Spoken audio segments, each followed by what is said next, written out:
আসসালামু আলাইকুম এভরিওয়ান। আপনি যদি একজন কন্টেন্ট ক্রিয়েটর হয়ে থাকেন তাহলে আজকের এই ভিডিওটি আপনার জন্য। এই ভিডিও দেখার পর আপনার শর্ট ভিডিওর ভিউ বাড়বে 100%। শর্ট ভিডিও আপলোড করার জন্য বেস্ট ওয়ে হইতেছে আমাদের ইউটিউব অ্যাপ। এখান থেকে প্লাস আইকনে ক্লিক করে আপনাদের ভিডিওটি সিলেক্ট করবেন, তারপরে দুবার নেক্সটে প্রেস করবেন, তারপরে দেখতে পারবেন প্রসেসিং হচ্ছে।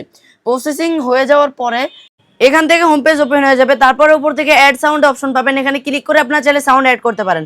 আমি মনে করি সাউন্ড অ্যাড না করাই ভালো, কারণ আপনি যে সময় মনিটাইজেশন পাবেন সেখান থেকে ইউটিউব কিন্তু আপনার মনিটাইজেশন থেকে টাকা কেটে নেবে। সো এটা না অ্যাড করাই ভালো, চাইলে অ্যাড করতে পারেন। এখান থেকে নিচে থেকে নেক্সট অপশনে ক্লিক করব, তারপর আপনাদের ভিডিও রিলেটেড একটা টাইটেল দিয়ে দিবেন যাতে আপনাদের ভিডিওটা সার্চ র্যাঙ্কে সবার প্রথমে আসে। উপর থেকে পেন আইকনে ক্লিক করে আপনাদের ভিডিওর মেইন থাম্বনেলটা সিলেক্ট করে দিবেন, তারপর এখান থেকে উপর থেকে টিক চিহ্নতে ক্লিক করে বেরিয়ে যাবেন। তারপর এখান থেকে ভিজিবিলিটি আনলিস্ট করে রাখবেন ভিডিও আপলোড করার সময়, যাতে ডাইরেক্ট পাবলিক না হয়ে যায়। এতে করে অনেক সুবিধা পাবেন। এখান থেকে লোকেশনটা আপনারা চাইলে দিতেও পারেন, নাও দিতে পারেন। লোকেশন দিলে আপনার যেই লোকেশন দিবেন সেই লোকেশনের মানুষই দেখতে পারবে। এখান থেকে রিলেটেড অপশনটা অবশ্যই আপনাদের চ্যানেলটা ভেরিফাই করে নেবেন, তাহলে রিলেটেড অপশন দিয়ে ভিডিও অ্যাড করতে পারবেন।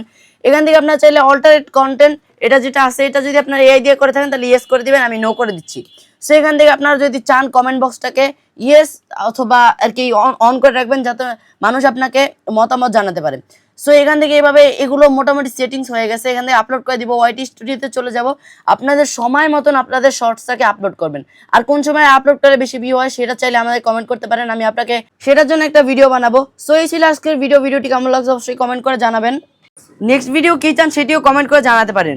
সো এই ছিল আজকের ভিডিওটি আর বেশি লেন্দি করবো না, এখানে আমি বিদায় নিচ্ছি। আমি শিহাব, আল্লাহ হাফেজ।